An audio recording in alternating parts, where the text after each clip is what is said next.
Good evening. Good evening सभी लोगों को। जितने भी लोग इस क्लास से जुड़े हैं मित्रों, सभी लोगों का बहुत बहुत स्वागत है। मित्रों देखिएगा, आज की हमारी जो टीजीटी पीजीटी कला से संबंधित क्लास है, इसमें जो है 25 महत्वपूर्ण प्रश्नों की श्रृंखला ली हुई है। इसके पिछले क्लास में जहाँ तक हमने कराया था उसके आगे के महत्वपूर्ण क्वेश्चनों को हमने लिया हुआ है। चलिए, इस प्रकार के प्रश्न जो है आपके एग्ज़ाम में पूछे भी गए हैं और पूछे जाने की संभावना भी है। वही प्रश्नों को हमने जो है इस क्लास में लिया हुआ है। ये क्लास आपके लिए बहुत ही महत्वपूर्ण है, आप इसे ज़रूर पूरा देखिएगा, बहुत ही महत्वपूर्ण है। एक बार शेयर कर दीजिए। चलते हैं क्वेश्चनों पर। हम एक बार शेयर कर दीजिए, ज़्यादा से ज़्यादा लोग जुड़ेंगे। एक बार शेयर कर दीजिए। अगर सब्सक्राइब नहीं किए हैं सब्सक्राइब जरूर कीजिए। एक बार शेयर कर दीजिए और सभी लोग क्वेश्चन का आंसर ज़रूर दीजिएगा। सभी लोग क्वेश्चन का आंसर देते हैं, ज़्यादा अच्छा लगता है। सभी लोग क्वेश्चन का आंसर दीजिएगा। चलिएगा, हम क्वेश्चनों पर चलते हैं।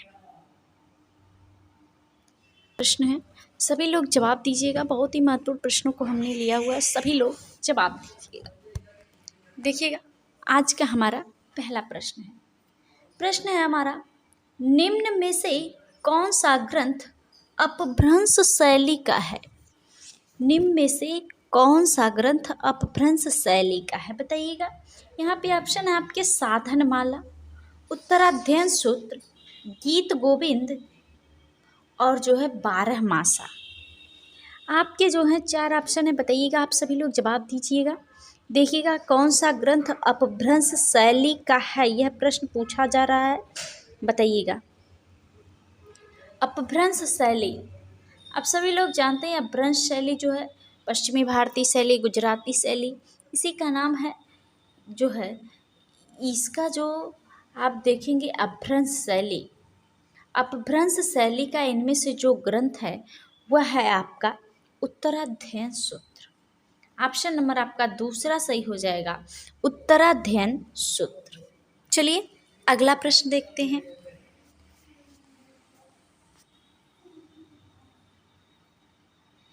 देखिएगा, हमारा अगला प्रश्न है, कागज पर चित्र बनने प्रारंभ हुए। कागज पर चित्र बनना कब प्रारंभ हुआ, यह प्रश्न है, बताइएगा आप सभी लोग। 14वीं शताब्दी में, 13वीं शताब्दी में, जो है 15वीं शताब्दी है, और है आपका 17वीं शताब्दी। बताइएगा, कागज पर चित्र बनने प्रारंभ कब हुए? कागज पर चित्र बनने प्रारंभ कब हुए थे, ये प्रश्न है, बताइएगा। सभी लोग जवाब दीजिएगा। कागज पर चित्र बनना जो प्रारंभ हुआ वह हुआ आपके 13वीं शताब्दी में। कब हुआ भाई? 13वीं शताब्दी में हुआ। चलिए अगला प्रश्न हम देख लेते हैं। अगला प्रश्न हमारा, पांडुलिपि चित्र सर्वप्रथम बनाए गए।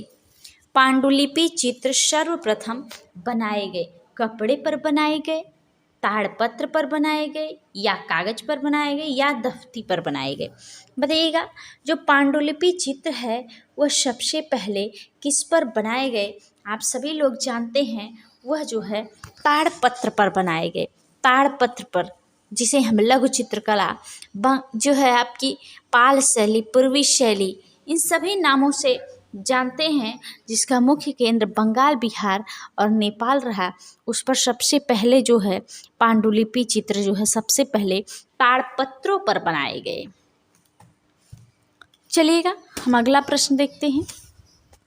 सभी लोग जवाब दीजिए, सभी लोग जवाब दीजिए।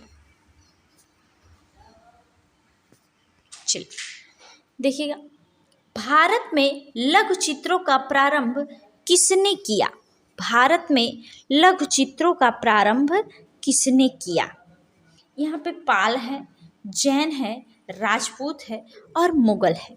बताइएगा, भारत में लघु चित्रों का प्रारंभ किसने किया? बताइएगा, भारत में लघु चित्रों का प्रारंभ आप सभी लोग जानते हैं पाल शैली से शुरू होता है। क्या?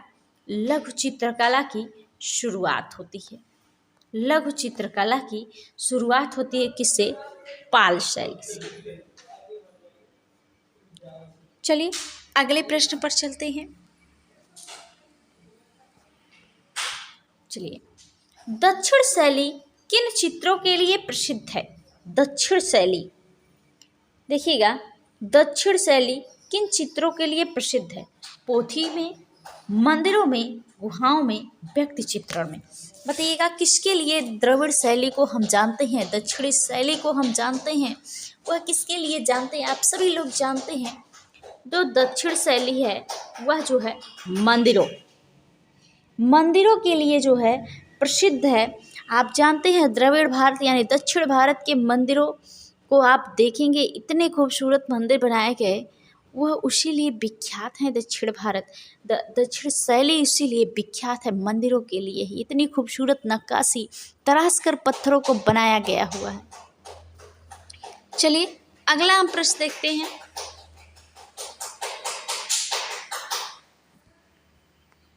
देखिए, बनी ठनी किसकी प्रेयसी थी? बनी ठनी किसकी प्रेयसी थी? बताइएगा। यहाँ पे उम्मेद सिंह है, नागरी दास है, निहाल चंद है, उदय सिंह है। बताइएगा बनी ठनी किसकी प्रेयसी थी?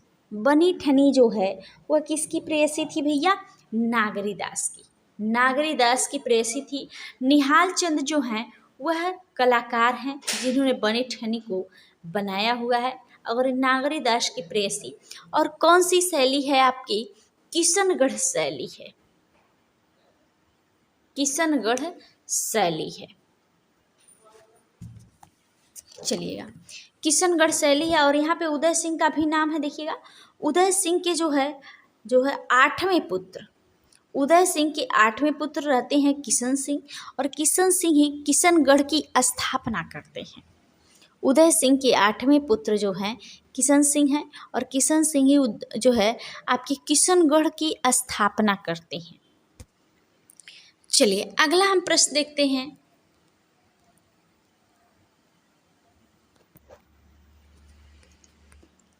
देखिए, किशनगढ़ शैली की सर्व प्रमुख विशेषता है। किशनगढ़ शैली की सर्व प्रमुख विशेषता है नारी चित्रण, प्रकृति चित्रण, भवन चित्रण, भित्ति चित्रण। बताइएगा किशनगढ़ शैली की सर्व प्रमुख विशेषता है। सभी लोग जवाब दीजिए।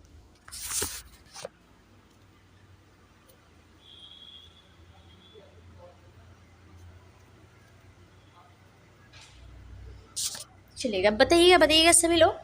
किशनगढ़ शैली की सर्वप्रमुख जो विशेषता है वह क्या है भैया? नारी चित्रण है। वह क्या है? नारी चित्रण है। चलिए अगला प्रश्न देखते हैं। ढोला मारू किस शैली के चित्रकारों का प्रिय विषय रहा है? ढोला मारू किस शैली के चित्रकारों का प्रिय विषय रहा है? बूदी शैली का, जयपुर शैली का, मेवाड़ शैली का, या अलवर शैली का? बताइएगा जो है ढोला मारू जो है वह किस शैली के चित्रकारों का प्रिय विषय रहा है भाई? मेवाड़ शैली के चित्रकारों का प्रिय विषय रहा है। चलिए अगला हम प्रश्न देखते हैं।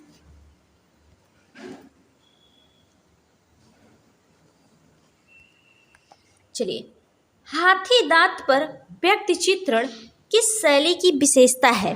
बताइएगा हाथी दांत पर व्यक्ति चित्रण किस शैली की विशेषता है? बताइएगा यहाँ पे मेवाड़ है, अलवर है, झालावाड़ है, कोटा है। हाथी दांत पर व्यक्ति चित्रण किस शैली की विशेषता है? बताइएगा, सभी लोग जवाब दीजिएगा।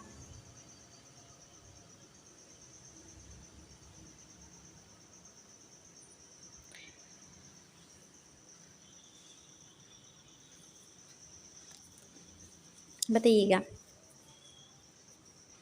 क्या हो जाएगा भैया? अलवर शैली। हाथी दांत पर व्यक्ति चित्रण जो है विशेषता है किस शैली की? अलवर शैली की।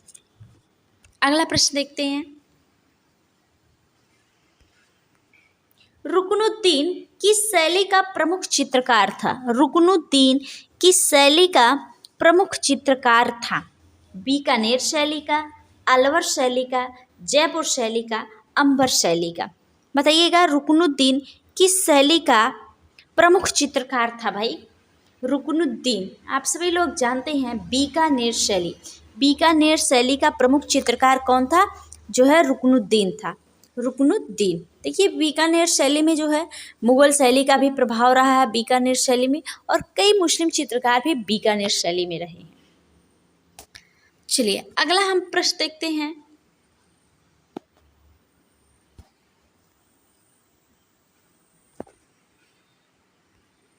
देखिए जहांगीर के शासनकाल में कौन चित्रकार सभी चित्रण में निपुण था?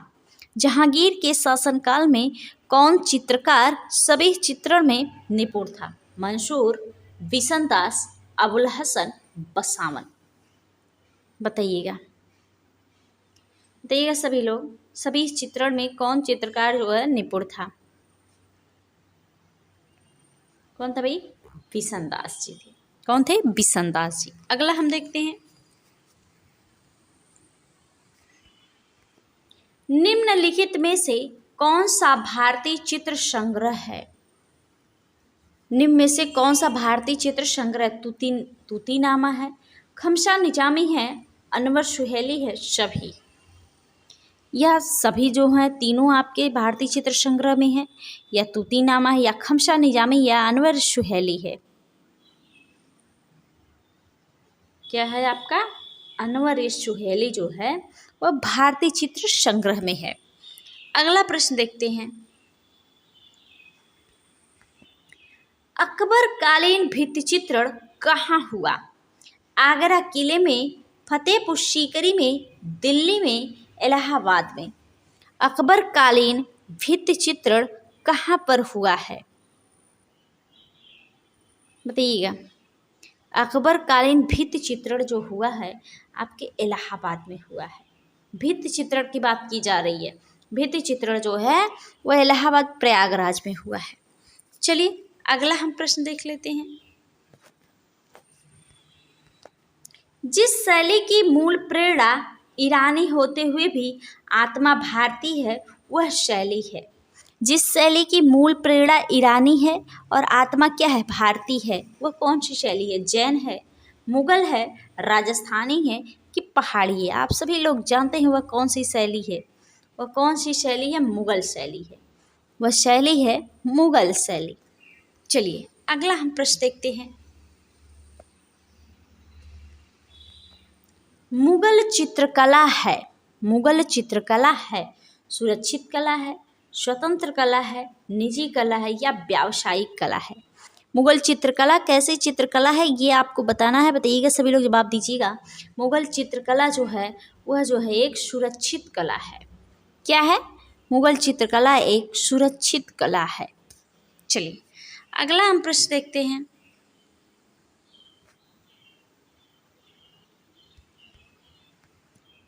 मुगल चित्रकला में मुरक्का किसे कहते हैं? मुगल चित्रकला में मुरक्का किसे कहते हैं? बताइएगा। ऑप्शन है आपके, चित्र बनाने में प्रयुक्त कागज को कहते हैं, या पोथी चित्रों को कहते हैं, या व्यक्ति चित्रों को कहते हैं, या एल्बम को कहते हैं? बताइएगा मुगल चित्रकला में मुरक्का किसे कहते हैं? मुगल चित्रकला में मुरक्का किसे कहते हैं? आप सभी लोग जानते हैं मुरक्का जो है एल्बम को कहते हैं। किसे कहते हैं? एल्बम को कहते हैं मुरक्का। अगला हम प्रश्न देखते हैं,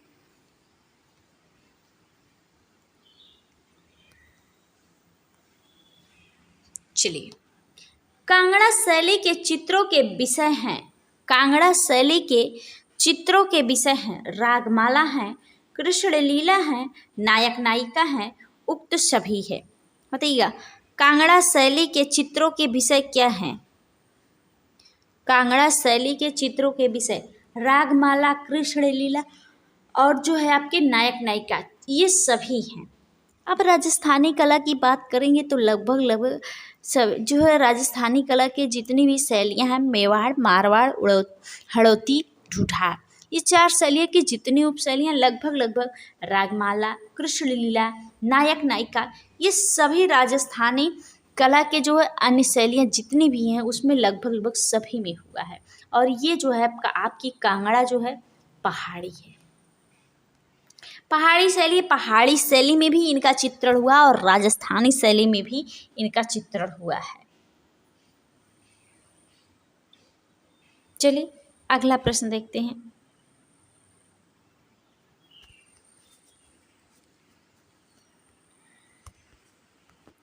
बताइएगा, कांगड़ा चित्रकला पर किस शैली का प्रभाव पड़ा? कांगड़ा चित्रकला पर किस शैली का प्रभाव पड़ा है? देखिएगा, राजस्थानी है, जैन है, मुगल है, कश्मीरी है। बताइए कांगड़ा चित्रकला पर किस शैली का प्रभाव पड़ा है भैया? किस शैली का प्रभाव पड़ा है? मुगल शैली का, मुगल शैली का। अगला प्रश्न देखते हैं।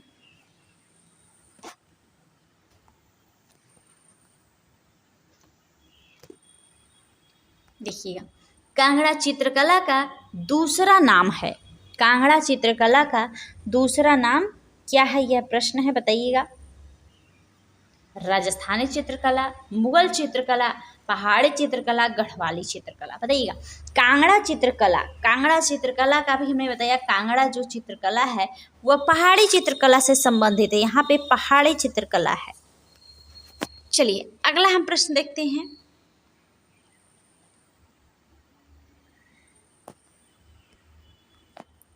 कांगड़ा चित्रकला की उन्नति इनके समय हुई। कांगड़ा चित्रकला की उन्नति इनके समय हुई। राजा बिधिचंद के, राजा जयचंद के, राजा रणजीत सिंह के, राजा संसार चंद के। बताइएगा कांगड़ा चित्रकला की उन्नति किसके शासनकाल में हुई, किसके समय में हुई? यह प्रश्न है। आप सभी लोग जानते हैं कांगड़ा चित्र शैली से संबंधित हैं कौन से राजा? आपके राजा संसार चंद संबंधित है। राजा संसार चंद, ऑप्शन नंबर आपका चौथा सही हो जाएगा, राजा संसार चंद। अगला प्रश्न देखते हैं।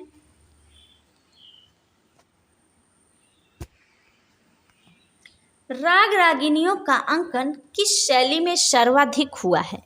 राग रागिनियों का अंकन किस शैली में सर्वाधिक हुआ है? पाल शैली में, कांगड़ा शैली में, मुगल शैली में, राजस्थानी शैली में। राग रागिनियों का अंकन किस शैली में सबसे अधिक हुआ है? आपके कांगड़ा चित्रकला में सबसे अधिक हुआ, कांगड़ा शैली में सबसे अधिक हुआ है। चलिए अगला हम देखते हैं प्रश्न।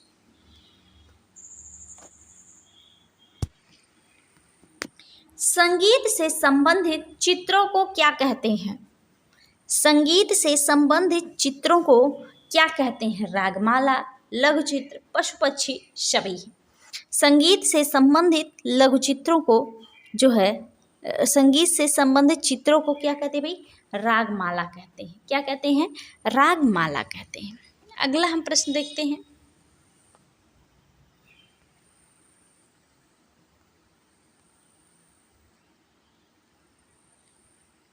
देखिएगा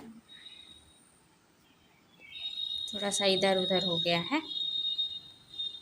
हाँ आ गया आपका। पहाड़ी चित्रों में किन रंगों का प्रयोग किया गया है? गहरे, हल्के, काले और सफ़ेद। पहाड़ी चित्रों में किन रंगों का प्रयोग किया गया? आप सभी लोग जानते हैं पहाड़ी चित्रों में गहरे रंगों का प्रयोग किया गया है। चलिएगा हम अगला प्रश्न देखते हैं। गीत गोविंद के चित्र किस शैली में बने हैं? मुगल, यहाँ मुगले लिखा हुआ है, बूंदी, कांगड़ा और है आपके बसोहली। गीत गोविंद के चित्र किस शैली में बने हुए हैं? बताइएगा किस शैली में? बसोहली शैली में। चलिए अगला प्रश्न देखते हैं और आज का आखिरी प्रश्न देखते हैं। सबसे अधिक कृष्णलीला के चित्र किस शैली में बने? सबसे अधिक कृष्णलीला के चित्र किस शैली में बने? मुगल, पहाड़ी, अपभ्रंश, राजस्थानी। आप सभी लोग जानते हैं कृष्णलीला से संबंधित सबसे अधिक चित्र पहाड़ी शैली में बने। किस शैली में? पहाड़ी शैली में।